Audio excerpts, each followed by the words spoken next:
Cuando un crack cumple el sueño de fichar por el Barcelona, le aguardan uno de tres posibles destinos: triunfar, fracasar o arruinar su carrera para siempre.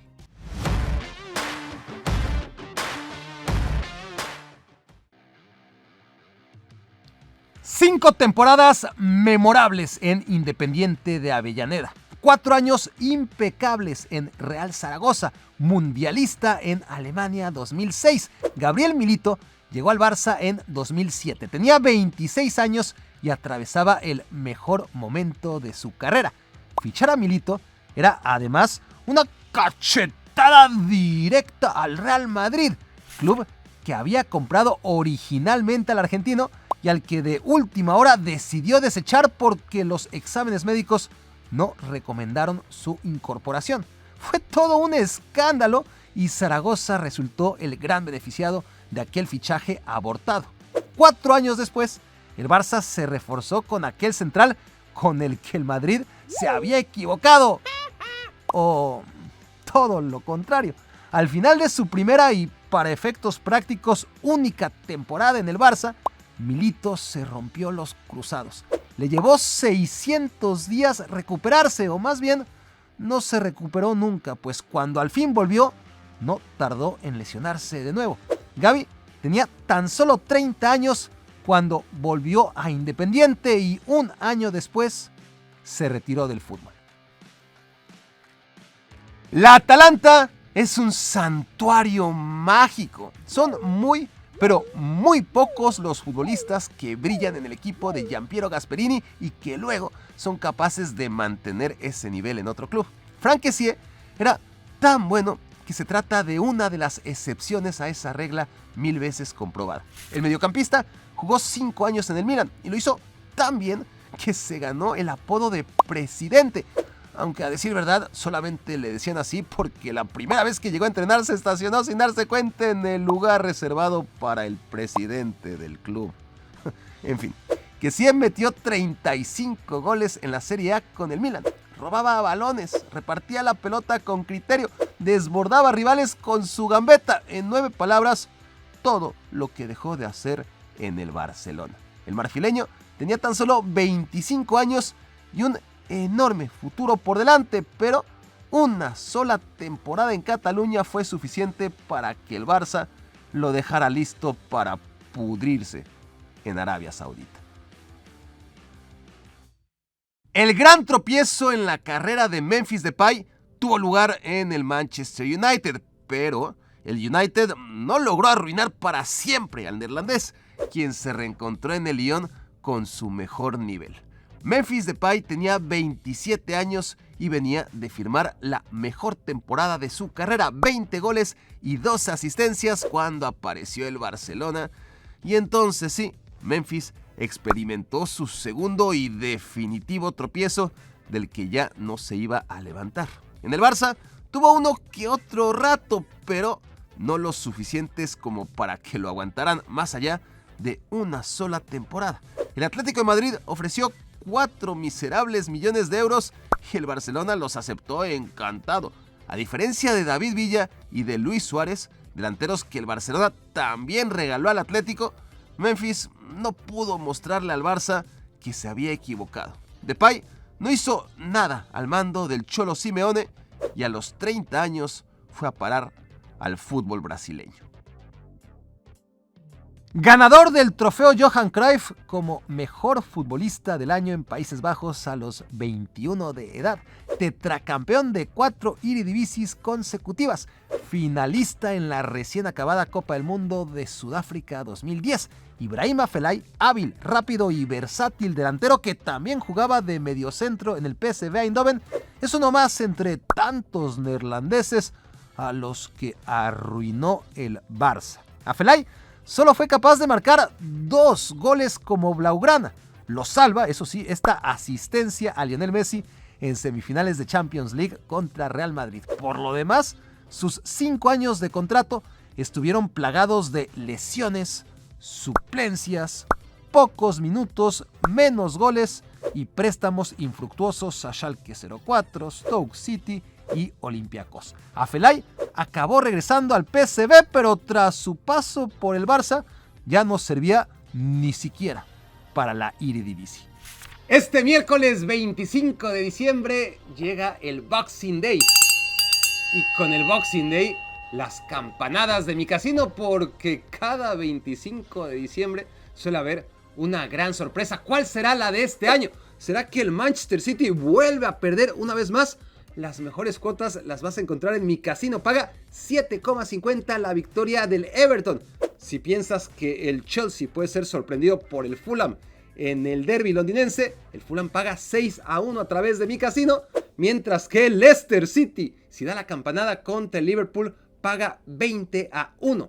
Recuerda usar el código BARAK para ganar todavía más, como Diego Andrés Martínez, nuestro primer gran ganador. Felicidades, Diego. No solamente te ganaste a través de tu campanada 2,000 pesos en mi casino, sino que a partir de ahora te has ganado $300 extra solo por haberme enviado a través de mensaje directo la captura de tu apuesta ganadora. Haz como Diego Andrés si quieres salir en mi próximo video y sobre todo si quieres llevarte $300 extra. Mándame a través de mensaje directo tu campanada. Encuentra el link para meterte a mi casino aquí abajo en la descripción y encuentra tu campanada favorita. Por ejemplo, una nueva derrota del Manchester City, que últimamente es apuesta segura. Arda Turán era un crack, un clarividente generador de goles que soltaría la mano de su madre antes que descuidara el balón. Eso en el Atlético de Madrid, claro, donde siguen extrañando esa combinación perfecta de clase y sacrificio. Pero tras 4 años a las órdenes del Cholo Simeone, el turco declaró que se quería ir del equipo. ¿Por qué? Porque estaba harto de correr. Turán quería lo que todos nosotros, ganar más dinero y trabajar menos. Pero, ¿quién le podía cumplir ese sueño imposible? ¡Ay, pues, ¿quién más? Arda no ofreció ni un solo partido memorable en el Barça. Se apagó en un instante y ya no volvió a encender ni en sus 2 años como huésped en el Camp Nou, ni tampoco en el resto de su carrera. Turán volvió a Turquía y dio de qué hablar mucho, pero en todos lados, menos en la cancha. Arda Turán no es la única superestrella del fútbol turco que se echó a perder en el Barcelona. 12 años antes, con enorme expectativa, aterrizó en el Camp Nou Rüstü Reçber, el portero de moda. Reçber venía de ser el mejor arquero de la Copa Mundial de Corea-Japón 2002, en la que su selección acabó en tercer lugar. Tenía carisma, era un imán de marketing con ese pelo largo y la pintura que se ponía debajo de los párpados. De paso, hasta tenía reflejos felinos. Rüstü estaba en su prime. Era el David Beckham de los guardametas, a tal extremo que Pelé lo incluyó en la lista de FIFA 100, donde eligió a los mejores futbolistas de la historia. ¡Ay, Dios! Rüstü jugó un gran total de 7 partidos en el Barça y perdió inmediatamente la titularidad con Víctor Valdés. Y es que nadie pudo anticipar que al no hablar español ni tampoco inglés, Rüstü no sabría comunicarse con su defensa. Regresó al fútbol turco y nunca más volvió a salir de casa. A lo mejor es precipitado meterlo en este ranking. Puede ser que llegue el día en que Frenkie de Jong por fin se vaya del Barcelona y esté a tiempo de triunfar en cualquier otro lado. Incluso, no es descartable que al final pueda darle un giro a la historia y se parezca remotamente a su exquisita versión del Ajax. Pero ha pasado el tiempo, 6 temporadas ya, y el neerlandés sigue sin estar a la altura de su pasado, ni de su infinita clase, ni mucho menos de su salario.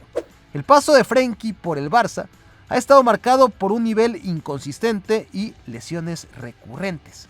De Jong no se ha adaptado al estilo del Barça, ralentiza los ataques del equipo y le cuesta horrores defender con propiedad. el súper prometedor mediocampista de ahora 27 años frenó su evolución. De Jong, lejos de mejorar en el Barça, simplemente se estancó. Artur Melo era una apuesta segura. Aunque nadie lo conocía en 2016, al año siguiente el mediocampista lideró al Gremio a ganar la Copa Libertadores y fue el novato del año en el Brasileirao. El Barça necesitaba un nuevo Xavi urgentemente y aquel jugador parecía hecho a mano para tomar la estafeta. Artur deslumbra con su estilo ADN Barça. Se ha ganado el respeto del vestuario con su fútbol. Son cosas que teníamos que leer en la prensa catalana por aquellos días. Había muchas ganas de que Artur triunfara, pero el joven brasileño lo que tenía ganas era de fiesta. Tanto que extraoficialmente se sabe que Artur dejó de aparecer en las alineaciones de Ernesto Valverde tras contagiarse de una asquerosa enfermedad adquirida por transmisión sexual. Total, que el nuevo Xavi duró 2 años en Barcelona. Desfiló por Juventus, Liverpool, donde ni siquiera debutó, Fiorentina, y ya no volvió a levantar cabeza, la que está arriba del cuello al menos.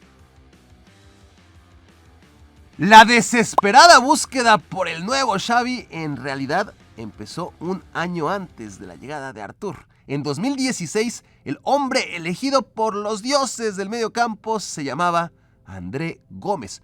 ¿Cómo celebraron en Barcelona haberle robado tamaño jugador al Real Madrid, que ya lo tenía amarrado, según contaba por aquellos días la prensa madrileña? En 2014, el portugués había ganado Liga y Copa con el Benfica, además de disputar la final de la Europa League. Miren al entrenador del Manchester United, era un leñador. Por entonces, Gómez tenía 20 años y se lo llevó el Valencia. Ahí jugó 2 años en los que su contribución defensiva, amén de talento, visión y precisión en el pase, lo convirtieron en el eje en torno al que giraba un equipo joven, físico, contragolpeador, vertical y sin demasiada atención mediática. O sea, todo lo contrario al Barcelona. André Gómez había cumplido 23 años cuando el Barça torpedeó al Real Madrid y se lo llevó creyendo que se trataba del nuevo Xavi. Solo que lo que llegó al Camp Nou fue una versión barbuda, lenta, pesada y sin ninguna dinámica.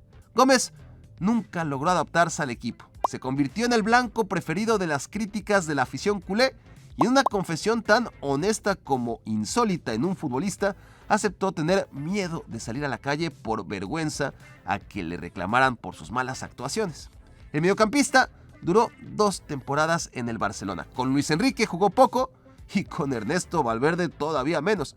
Necesitaba volver a un club con menos presión y entonces recaló en el Everton, pero ya era demasiado tarde. El Barça lo había echado a perder y Heung-min Son simplemente lo remató.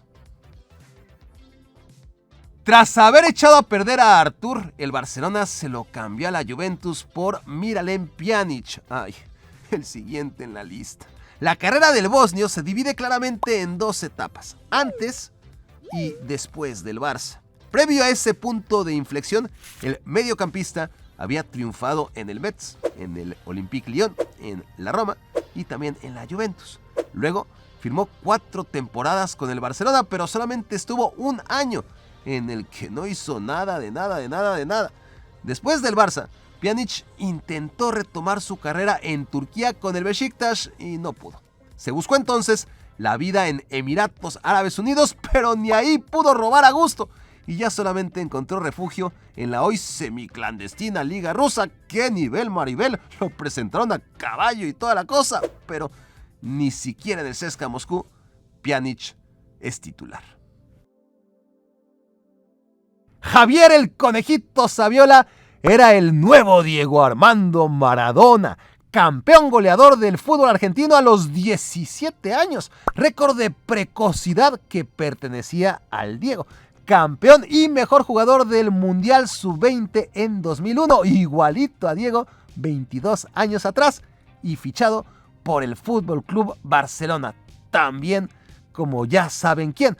Resultó que como Maradona, Saviola no acabó de dar la talla en el Barça. La diferencia es que para Diego el club catalán solamente fue el principio, mientras que para Saviola el Barça más bien fue su punto final. En sus años de blaugrana, el delantero argentino ganó 0 ligas, 0 Copas del Rey, 0 Champions League, 0 Supercopas, puro nadaplete.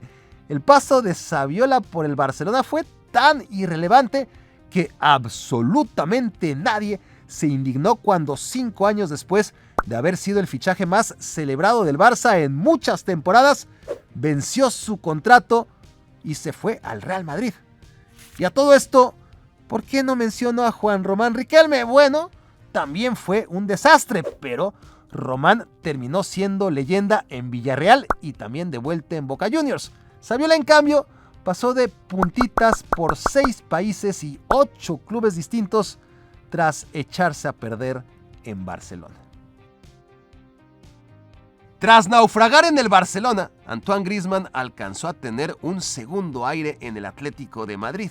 Ousmane Dembélé fue un fiasco en el Barcelona, pero sería debatible asegurar que en el Camp Nou se echó a perder para siempre, porque todavía le quedan cositas. De los 3 mayores desastres de la historia blaugrana, el único que de veras fue pérdida total tras su paso por el Barça es Philippe Coutinho.